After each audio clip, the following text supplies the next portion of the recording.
자, 이번에는 더불어민주연합 당선자 5분을 모시겠습니다.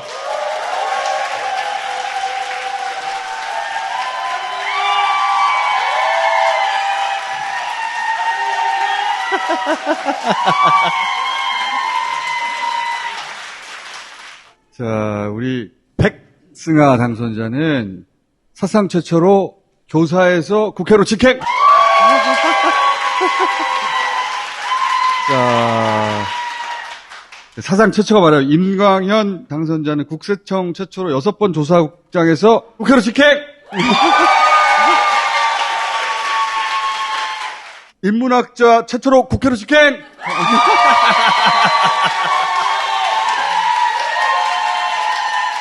서울의대 교수에서 최초로 국회로 직행!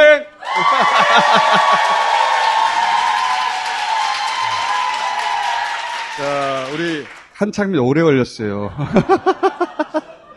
20몇 년 걸렸어요, 여기는.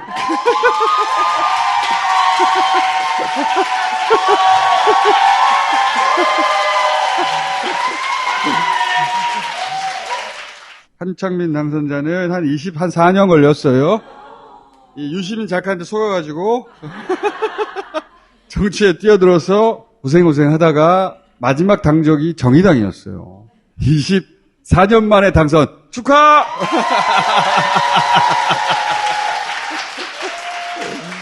김윤 당선자는 마지막 여론조사가 한 10%대가 나왔단 말이에요. 그럼 당선 안 되는 거거든. 나 지금 교수직만 날아가고 백수가 되는 그런 아슬아슬한 상황이 막판에 있었죠. 네. 네. 만감이 교차하셨죠. 만감이 교차했고요. 그런데 이제 지지율이 바닥을 치면 지지자들이 결집을 해주시겠구나. 하여튼 올라갈 거다. 이렇게 생각을 합니다. 근데 저 말씀이 맞는 것이 제가 이제 조국 대표한테만 얘기했었어요. 조국 대표 창당하기 전에 마지막에 민주당을 찍는 전통적인 민주당 지지층이 있어요. 막판에 표가 나온다. 그래서 저는 사실은 민주당 비례가 한 석이라도 더 할 거라고 생각했어요. 정청래 의원하고 그런 얘기를 마지막에 했었는데 더불어민주연합이 똑같거나 한 석이라도 더 많을 것이다. 마지막에 0. 몇 %. 전광훈 목사 큰 역할을 했어요. 전광훈 목사가 한 2.5% 득표했거든요. 3% 안 되면 빼고 합산하는 거거든요. 그래서 13석이냐 14석이냐 하다가 14석이 됐죠. 근데 13번 임미애 당선자 안 될 줄 알고 우리 한창민 임미애 당선자는 그냥 단순한 13번이 아니라 이재명 대표가 지역주의를 극복하기 위해서 경북에 배정했던 전략 후보였거든요. 연합정치의 한 축이 무너질 수 있다는 두려움이 있었습니다. 경북 전체를 대표해서 한 분을 13번에다가 배정했단 맞습니다. 말이에요. 그다음에 오랫동안 당직에 선신했던 14번 정우로 후보, 이분들까지는 그래도 당선이 돼야지 민주당의 결단도, 민주당 지지층들도 나름의 위안 얻을 수 있겠다 생각을 해서 뒤에 있는 좋은 후보들이 함께 의정활동을 이어갔으면 좋겠다. 이 바람이 마지막까지 컸었습니다. 저희가 30번까지 순번이 있었는데요. 그 뒷순번들 당선이 당연히 안 된다고 생각하면서도 자기 선거처럼 정말 마지막까지 우리 동료 의원 한 명을 더 보내기 위해서 너무 노력하셨거든요. 안녕하세요. 3번 더불어민주 전화 부탁드립니다. 1에서 3번 더불어민주 선거 끝나고 해단식을 하는데도 한 분도 빠짐없이 다 오셔서 민주당 당직자들과 관계자들이 깜짝 놀랐어요. 이런 적이 한 번도 없었다. 그런 느낌으로 다들 감동을 했습니다.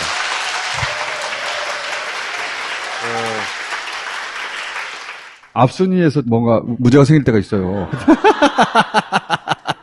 그걸 당직자 출신의 당선자는 어떻게 표현했냐면 우리가 정권을 잡으면 입각해서 앞으로 쫙 밀어보내면 30번까지 다 들어갈 수도 있습니다. 뭐 이렇게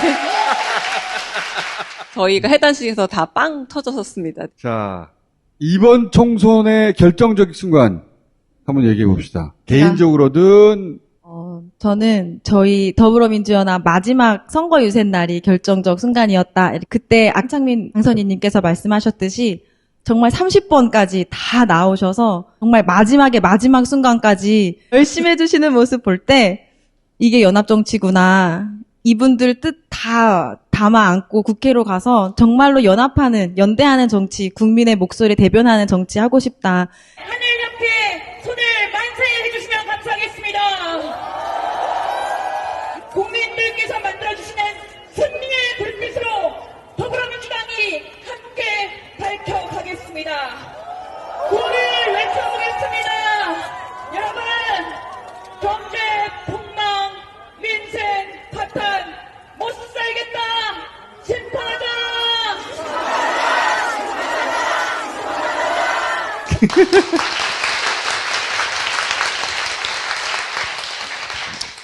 제가 이제 사적인 얘기를 거의 안 합니다. 강유정 미혼, 결혼, 이혼까지 다 검색에 있더라고요. 셋 중 하나 맞습니다. 네. 사적인 기억이 일단 먼저 떠오르는데, 제가 오빠 있는 사람들이 그렇게 부러웠어요. 아, 되게 기댈 때 있겠다. 저는 한창민 후보랑 이제 몇몇 상황들을 같이 다니면서, 아, 이게 오빠 있는 기분이구나를 느꼈어요. 네. 네. 네. 뭐야? 프로포즈야? 4월 10일 날 겸공에 나와달라고 하는데 4월 9일 날 아까 그 홍대 유세가 마치면서 거의 쥐어짰거든요. 그러니까 아침에 정말 나올 기력이 없는데 그날 투표하시잖아요. 그러니까 쥐어짜가지고 나왔는데 그때 한창민 후보가 조금 울컥하셨고 그래서 제가 스튜디오에서는 잘 참았는데 밖에 나와서 되게 바보 같은 울음을 터뜨렸어요. 그러니까 예쁘게 우는 게 아니라 막 확 터진 거예요. 그때도 한창민 후보가 너무 고마웠고 더불어민주연합에서 다들 서로한테 되게 힘을 받았어요. 위로를 받고 그런 순간들을 경험하면서 아 이게 되게 중요한 자산이 되겠다. 그리고 마지막 출구조사 발표를 할 때 옆에 앉아 계셨는데 제가 처음 봤어요. 손이 떨리는 걸 제가 봤거든요. 20 몇 년이잖아. 네. 제가 가장 걱정했던 것은 내가 마지막이 되면 안 되는데 이게 신경이 많이 쓰였습니다. 아, 나까지는 되고. 그래서 손을 달달달 떨고 계신 걸 제가 바로 옆에 이렇게 앉아서 봤는데 결과가 조국혁신당하고 12-14 이렇게 맞춘 듯이 나왔었거든요. 정말 유권자는 현명하다라는 생각이 그 순간 들었었어요. 그런 순간들마다 한창민 오빠가 같이 생각이 나요.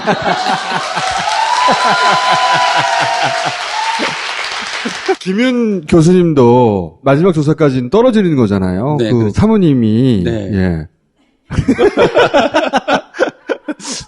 그 사이에는 뭐라고 안 하시던가요?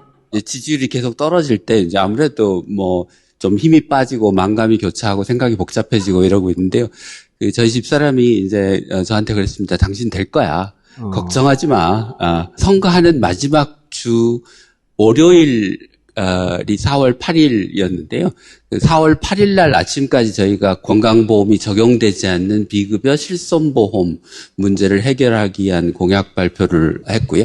그 전에도 여러 개 공약 발표를 했는데 언론에서 다뤄주지를 않더라고요. 그렇죠. 예, 예. 그래서 이제 포기할까 그랬는데 된다고 하니 끝까지 열심히 해야 되겠다 생각하고 마지막 주말에 준비해서 월요일 날 발표를 했는데 그 공약은 언론에서 많이 다뤄주셨습니다. 그래서 최선을 다하니까 응답이 있다. 그런 생각을 했고요. 네, 네. 그리고 저희 집사람이 제가 꼭 된다고 그래서 됐거든요. 그래서 앞으로도 저희 집사람 말을 잘 듣기로.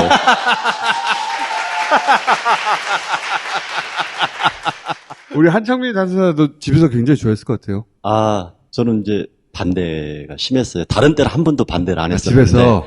그러니까 노무현 재단 일이나 열심히 해. 예, 마지막으로 한번 시도하고 안 되면은 내가 할 수 있는 역할은 여기까지다. 마무리를 하고 싶다 해서 도전을 했는데 우여곡절을 거쳐서 우여곡절 많았죠. 예, 1년 동안도 굉장히 우여곡절이 많았었고 한창민 당선자가 탄생하게 된 것은 이재명 대표가 연동형을 선택했기 때문이에요. 제가 그 말씀을 드리려고 했습니다. 아까 이재명 대표가 저는 광주 선언이라고 하거든요. 그 광주 선언은 한국 정치사에서도 결정적인 순간으로 남을 거다. 저도 그렇게 생각합니다. 예. 존경하는 광주 시민 여러분, 그리고 대한민국 국민 여러분, 5월 영령 앞에서 국민과 국가를 그리고 민주주의를 생각합니다. 이번 총선에 적용할 비례 선출 제도가 논란입니다. 그래서 민주당은 제3의 길을 추진했습니다. 정권 심판과 역사의 전진에 동의하는 모든 세력과 함께 위성정당 반칙에 대응하면서 연동제 취지를 살리는 통합형 비례정당을 추진하겠습니다. 어떤 결정도 모두 저에게 책임이 있습니다. 민주개혁 세력의 총단결로 대한민국의 퇴행을 막고 총선 승리로 새로운 희망의 길을 열어가겠습니다. 죄송합니다. 그리고 고맙습니다. 모두가 반대했던 결정이에요. 최고위에서도 다 병립형으로 가자고 했고 의원들 대다수가 병립형으로 가자고 할 때였어요. 그때. 병립형으로 가도 어느 누구도 뭐라고 하지 않을 상황이었는데 마지막 순간에 본인이 결정해서 발표한 거예요. 그냥. 그 결정 위에 모보라민주연합도 탄생했고 조국혁신당도 그 토대 위에 탄생한 거예요. 그때는 미래를 볼 수가 없잖아요. 예, 그때 유일하게 미래를 본 게 저였습니다. 그 결단이 매우 중요한 결정적 순간이고 또 그 결단에 이어서 조국 대표님이 민주당 왼편에서 대중적 진보 정치를 민주당과 함께 이끌어갈 그 견인선 역할에 대한 고민을 받아안고 조국 혁신당을 창당하고 그 중요한 메시지를 제대로 관리했던 것도 결정적 순간 중에 하나라고 저는 보고 있습니다. 좋은 거 다 해버렸네. 거시적인 말씀 하셨으니까 미시적으로 말하자면 대파죠. 저도 시장을 많이 봐봐서 대파 875원이면 그냥 합리적인 가격이라고 생각이 듭니다. 모든 걸 포함하는 하나의 상징이 탄생한 거잖아요. 야, 민생을 모를 뿐만 아니라 관심도 없고 관심 없을 예정이네? 이걸 수습하는 과정 역시도 여기는 기대할 수가 없네? 아니, 이건 집단적이고 조직적인 몰이해와 무이해 덩어리였네? 라는 게 그 이후부터는 걷잡을 수 없었고 선관위까지 도와줬잖아요. 선관위가 마지막 도장을 찍었죠. 네. 대파 금지. 밈이 퍼지기 시작하면 이 밈은 우리 힘으로 되는 게 아니잖아요. 만들어진 판 위에서 좀 하나의 폭탄이 된 게 대파 아닌가 싶어요. 이게 또 하필 대파여가지고 쪽파라든가 양파라든가 어감이 그만큼 안 나왔을 텐데 그만큼 저쪽 지지자들한테는 그게 되게 아팠던 것 같습니다. 저희 연설을 누가 제일 잘했어요? 이재명 대표님이 제일 잘하시지 않나요? 비례 후보들 중에는 저희는 유세 현장에서 마이크를 잡을 수도 잡을 수 없고 없어요. 아, 말도 그렇지, 못하고 그렇지. 주변에서 계속 그러는 거예요. 한창민 너 왜 선거운동하러 안 다녀? 맞아요. 저희들은 마이크를 잡을 수도 없고요. 유일하게 할 수 있는 게 기자회견 형식으로 마이크 없이 하는 거고 언론이 따라다니는 조국 혁신당 대표인 조국 교수님만 그게 가능하고 그게 그렇죠. 보여진 거예요. 기자들이 따라다니니까 네네. 그 기자들이 앞에서 질문을 해야 답을 하고 기자회견 형식으로만 마이크 없이 발언할 수가 있어요. 근데 네네. 이제 조국 대표는 한동훈 비대위원장이 도와준 거지. 맞습니다. 한동훈 질문이 계속 비대위원장이 오니까. 맨날 뭐라고 하니까 기자들이 와서 한동훈이 뭐라고 했는데요? 하고 물어보면서 기회가 생긴 것이고 여기는 발언 기회가 없었던 거지. 그래서 유일하게 할 수 있는 것은 이재명 대표의 동선을 따라서 피켓팅만 할 수 있었어요. 3번 피켓팅을 들고 후보자들이 아무 말 없이 가만히 서가지고 몇 시간을 이렇게 서 있다가 이동하고. 그래서 저희들은 빨리 이 선거법도 바꿔야 된다. 선거법 고쳐야 돼, 진짜. 예. 법 자체가 후보들의 입을 다 막아놓은 거예요. 그래서 네거티브 방식이라고 해서 이것은 절대 안 돼 빼놓고는 다 허용하는 이런 선진 문화로 가야 된다고 생각을 합니다.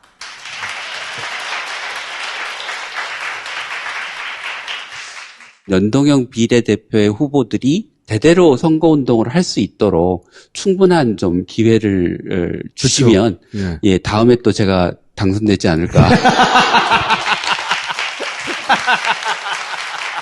예, 결정적 순간 다 말씀해 주셨기 때문에 무언 선거를 처음 치르면서 이제 저에게 느껴졌던 의미를 좀 말씀을 드리겠습니다. 이번 총선이 저에게는 경제 위기를 극복하라는 국민들의 메시지로 들렸습니다. 문제는 내수인데 고물가가 지금 소비 침체로 이어지고 자영업자 불황으로 이어지고 서민경제 악순환이 심화되고 있거든요. 서민경제를 살리고 그 중산층의 주머니를 채워주는 그런 정책을 정부가 펴야 되는 거 아니겠습니까? 근데 지금 윤석열 정부 같은 경우에는 대기업, 부자 감세하면서 예를 들면은 법인세율 인하했는데 뭐 투자 늘어나지 않았습니다. 반면에 나라 곳간만 지금 거덜이 나고 있거든요. 그래서 윤석열 정부의 잘못된 조세 정의를 좀 바로 세우고 민생회복 지원금 적극적으로 추진하겠습니다. 그리고 삭감된 취약계층, 사회적 약자 예산